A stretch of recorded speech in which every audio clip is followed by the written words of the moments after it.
Right.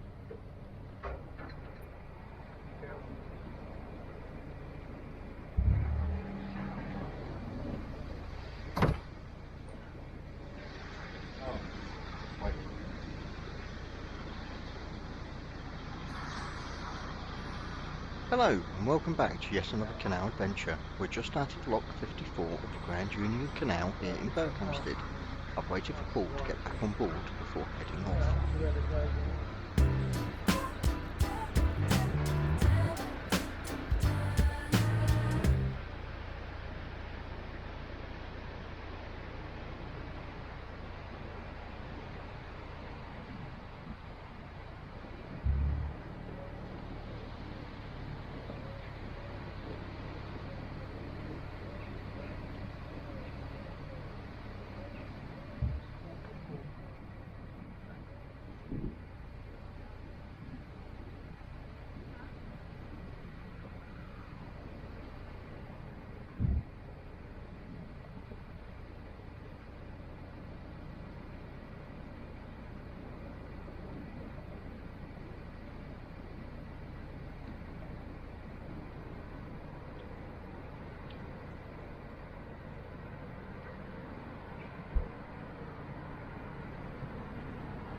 It's still full.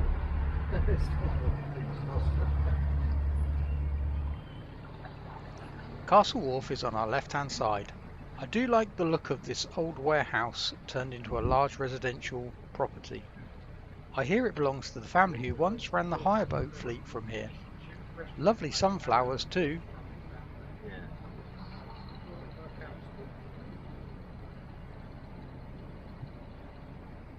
Quite peaceful all the way down there. I know you'll get pestered by little squeaking ones, but anyway, you sit out and sit in the greenhouse.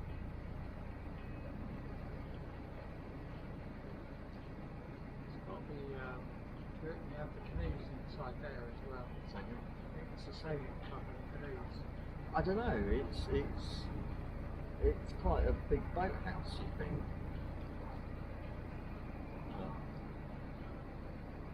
Do you have any memory card space left? Or... There's a little bit on that hand.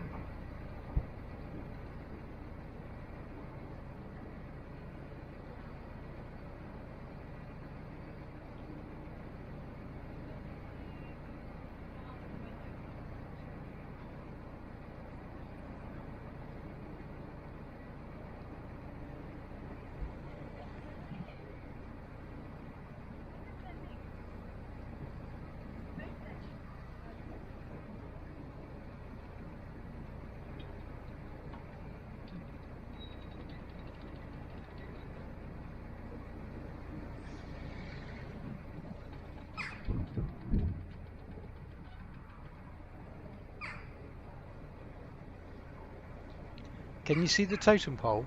It is a real one. So that's the original Canadian totem pole. By the bloke that owned the woodyard that was on that side where all the houses are. Did you know that? Yeah, I told you about He told you in the book? Timber yard. Oh. It's actually on my brass Oh, well, on the brass panel that you took a photograph Yeah. of. In the early 1960s, Roger Alsford, a great-grandson of the founder of the timber company that had a wharf here, went to work at the Tarsis lumber mill on Vancouver Island. During a strike, he was rescued from starvation by a local Kwaki-Util community. Alsford's brother, William, visited the island and, in gratitude for the local people's hospitality, commissioned a totem pole from the Canadian's First Nation artist Henry Hunt. The western red cedar pole, 30 feet or 9 meters high, and 3 feet or 1 meter in diameter, was carved by Hunt at Thunderbird Park, a centre for First Nation monuments. The carvings on the totem pole represent 4 figures from First Nations legend. At the top sits Raven, the trickster and creator deity. He sits on the head of some man who has outstretched arms representing the rays of the sun and wears a copper, a type of ceremonial shield. Some man stands on the fearsome witch spirit Zanuki. At the base is the 2-headed warrior sea serpent Sissyutil, who has upstretched wings. Completed pole was shipped to Britain and erected at Alsfords Wharf in 1968. Alsfords warehouses were replaced in 1994 by a private housing development. Unfortunately, this has restricted access to the pole, so that it can only be viewed at a distance from the public road or from canal side. It is one of only a handful of totem poles in the United Kingdom.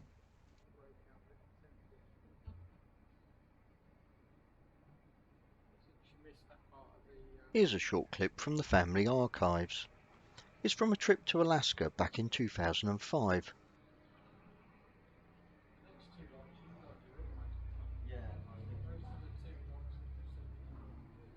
Look, there's me, stood by a totem pole in the town of Ketchikan.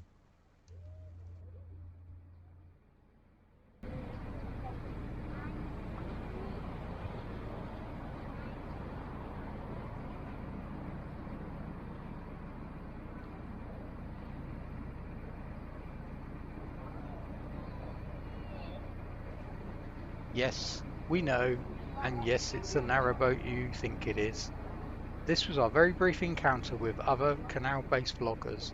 They have since left the waterways of Great Britain, having sold their boat to new owners. It's got to be attached to the boat. I know, I don't see any spikes, so we just stuck in the sand. Spikes. Oh yeah, there is. Yeah. Spikes.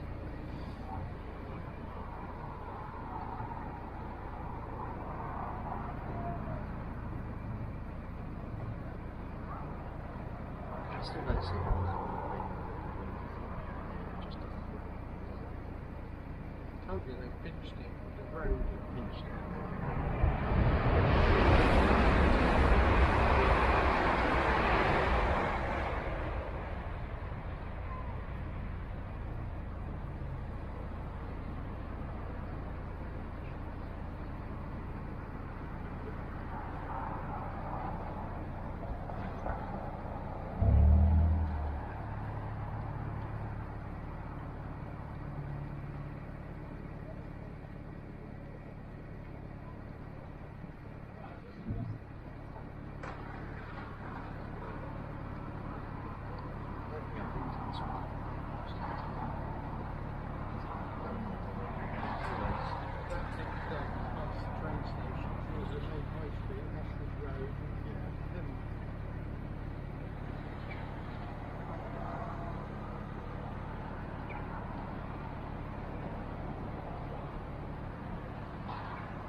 It's got to be though, isn't it? Because there's no more in between the two posts, so it's got to have been there.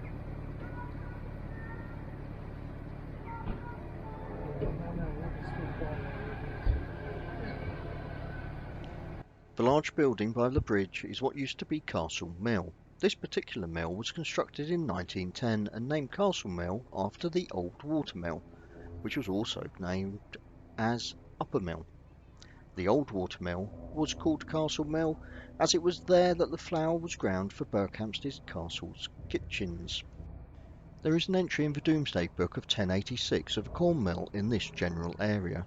The old mill and the mill cottages were demolished to make room for the Berkhamsted School's music department back in 1926. The newish 1910 mill, that you can see here, was built for J.G. Knowles and Son and ground animal feed. It later became a subsidiary of Hovis Limited. After closure, it was converted into offices. I keep mentioning the castle, but unfortunately we didn't get any footage of it on this trip. Berkhamsted played an important role in England's history. In 1066, following on from the Battle of Hastings, where the Norman Duke William killed King Harold. But despite defeating Harold, William was still not able to claim the English throne, and he set about ransacking the countryside south of the River Thames. The Saxon rulers, being unable to stop the northward advance of the Norman army, finally capitulated and met with William at Berkhamsted to essentially hand over the crown. After William's coronation, he handed the manor of Berkhamsted to his half-brother, who built a motte and bailey castle. He built it with 2 moats instead of the usual 1. Are 2 moats better than the 1? The castle in its many forms has remained a royal seat throughout its history and is currently an asset of the Duchy of Cornwall and is cared for by English Heritage.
I feel like I'm stuck on the edge of the log landing. I can't seem to pull away. Is it the shape of the curve of the bank and towpath? Or is it just me? Let us know what you think. Please leave a comment.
Under the bridge, the boat seems to have a mind of its own and isn't going where I'm trying to steer it. What is going on?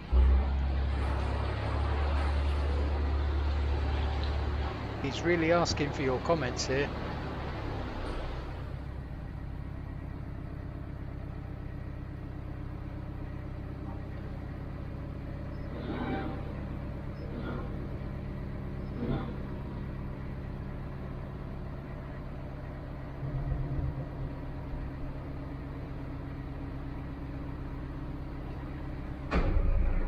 Opens the lock gates, and I managed to enter the lock without hitting anything.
two blocks, they're close together. This one, Yeah. distance.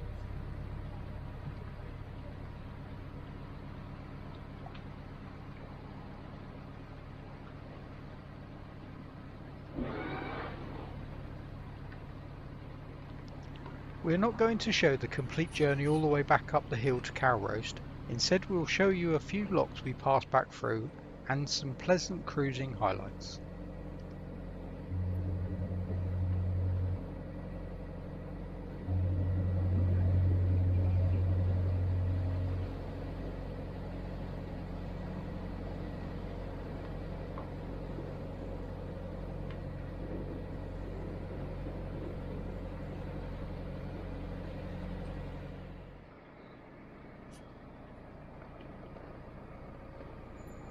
Might have a little bit of time left on it. Eyes, Hmm? squinty eyes. Got a sunset over there. Over that way. I'll try and get it.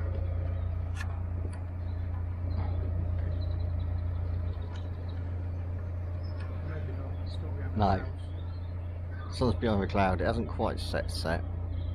That's quite a nice sort of sun rays coming through the clouds. If I can hold the camera still.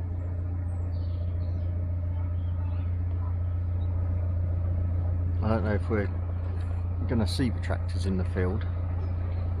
No, you could from the lock. Sort of. No, it's all houses. Oh, right. Enough of that. That is one leaky gate. Where are we? Gas one.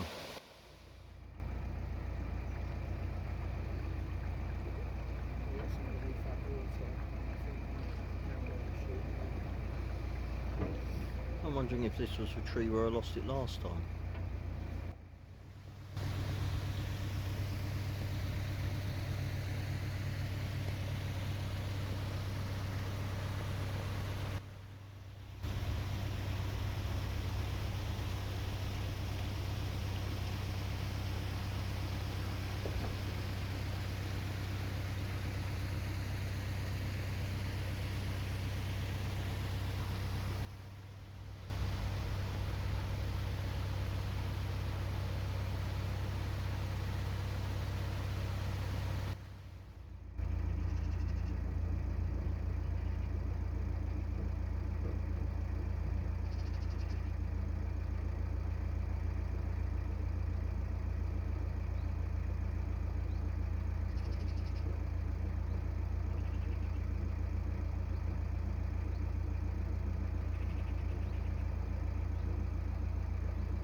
If you watch very carefully as we approach the bridge, you should see a bat flying around.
you think somebody's been doing some mowing around here?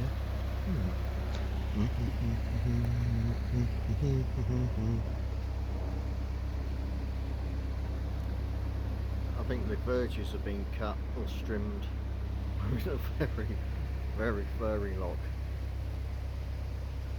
We're cruising quite late today and finally arrive at a mooring spot just beyond Calroast Lock.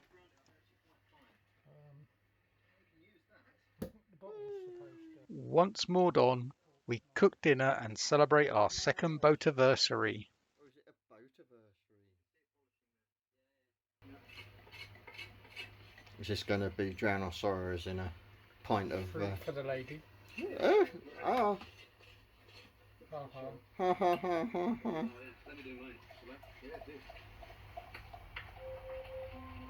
Oh no. That's a reminder.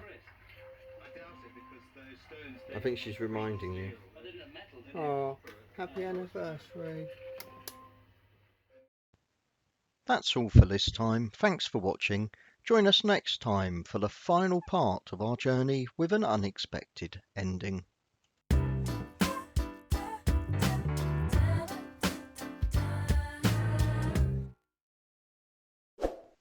You can subscribe to our channel by clicking on the Yakka logo next to our little wooden narrowboat.